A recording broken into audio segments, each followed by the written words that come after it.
Welcome to Tech Talk Tuesday, brought to you by Idaho Public Television and Montana PBS.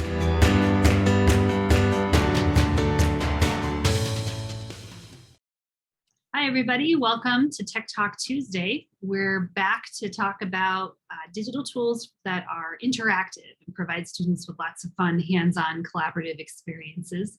The tools I want to share are a little bit different. The first one I want to talk about is Seesaw. And I don't want to share it for the reason that you mostly see Seesaw being shared, which is, students post something and the teacher can see their progress. And depending on what the settings are like, the student probably only has access to their own work. They don't see their peers' work. A feature that exists on Seesaw that I really encourage teachers to use once their classroom is up and running and the kids are really used to putting things on their learning journal is to turn on the blog feature. And what some teachers kind of skip when they're setting up their class is using this feature. I loved blogging with my class. I had a kindergarten first grade class, what feels like 100 million years ago, but we used to blog and we used a platform called Kid Blog, and it became a way for my kids to share their writing with an authentic audience and a way for them to share the work we were doing in class by taking pictures and things like that with people outside of our classroom community, outside of even their parents. Often grandparents and neighbors and community members could see the work that we were posting on a classroom blog. And it really helped my students to learn digital citizenship firsthand about the importance of doing your best work and putting it out there for people to see and to think about what you post before you post it. All really important in-time lessons. And so now what's beautiful is that most primary classrooms are using Seesaw, a lot of them in Montana, and there is a blog feature built right in. So if you come up here to the wrench in your Seesaw classroom, and you scroll down through your settings, you'll see that there is a setting for class blog. And if you come to enable blog and toggle that on, that is as easy as turning your blog on. And you can allow students to post to the blog. They can choose what goes to the blog, or you can moderate and choose what goes to the blog. You can play within your blog settings and allow, if you want to keep it just restricted to certain members of your community having access, you can password protect it if you want. You can moderate comments and things just to keep it safe. So it's still a safe place to share work. You can play with your blog appearance. You can put in a description. You can create a unique URL to share and create a header image. And then you can also connect it to different classes. Blogs can be connected. So having the blog, when you go over to blog in your Seesaw, this is what it looks like and how it appears to most people. This is the URL that you could share with mom or dad or whatever community organization that's out there. And this is how the blog would appear. All the posts that have been approved to be on the blog can be scrolled through just like this. And there is the option for leaving comments on each of these blog posts so that students can get some feedback from people outside of their class or outside of their community. Here are some reasons I think blogging is an important thing to do and why I would really recommend having a blog as part of your Seesaw account. As I said before, it allows your students to write for another audience. It allows you to share work outside of your classroom, and it teaches students some very early digital publishing skills. You can control what appears on your blog. So if we go back to journal, and I'm going through my posts, and I think, I really love this where someone wrote this nice little Mrs. B, you're the best during a training. I'd love to add that to the blog so that other parents could see it. This little globe down here, if I click on that, it says, do I want to publish this to the blog? And there it goes. So this is how you can control what kind of things appear on that blog. So if there's a picture of that identifies a student and you think that violates your privacy rules at the school, that doesn't have to be up there. But something like this might be something you'd want to add and publish to your blog. A lot of times we do things in our class that it would be a-okay if other parents got to see what the rest of the class was doing. It would be fine if we did a collaborative art piece that was on the wall in the classroom and we wanted to post it to a blog so everybody could see it. I had students that really loved the comments that they grabbed from their readers on our blog. We even connected with other classes. I have a good friend that taught kindergarten at the same time as me, and she was in another town. Our classes read a book together, and then we posted our responses to our class blog. And then we looked at one another's class blogs and left each other comments. So the kids got to leave each other sort of a pen pal, a digital pen pal experience around a book using a class blog. So those are just some of the reasons I like the blog feature in Seesaw. There are other tools that you could open up a class blog if you were looking for giving your kids that kind of a platform to share. I've used Google Sites in the same way, where every kid just uses Google Site and adds to it over time. There's EduBlogs that works. What we used to use back before Seesaw was when I blogged, was one called Kid Blog. They've now changed to fun.school. I just realized it recently and I don't know anything about how their platform has changed. But in the beginning, Kid Blog was a really easy platform to use for blogging. So I'd recommend checking that out and taking a look at how you might be able to bring a blog into the work that you do in the classroom. Nikki, can I ask you a question about that? So yes. How do the kids know somebody has left a comment on their blog post? Does it notify them or do they have to just go in and check it? I think that for this one, we had to check it. I don't know that there are notifications. I think maybe the teacher gets notifications, but Seesaw isn't really set up for kids to get notifications in the same way, but that's a good one. I had to just build in time for the kids to check their blog because they didn't have email accounts and things like that. I imagine, yeah, I'd have to play with that, but I don't think there are notifications for that. So as a teacher, you just have to build time for kids to check their blog.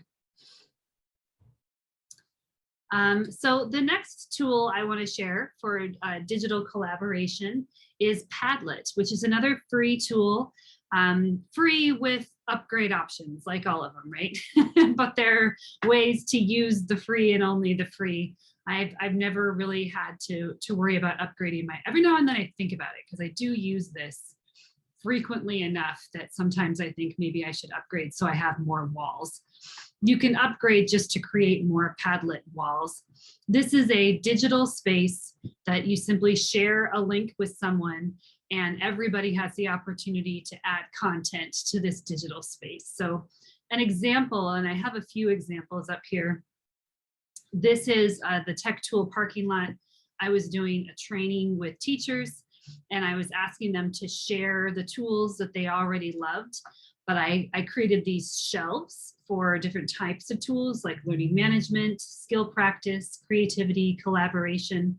And then the teachers added these little bubbles in each of these columns to share. And to add to the wall, they would come to the plus sign.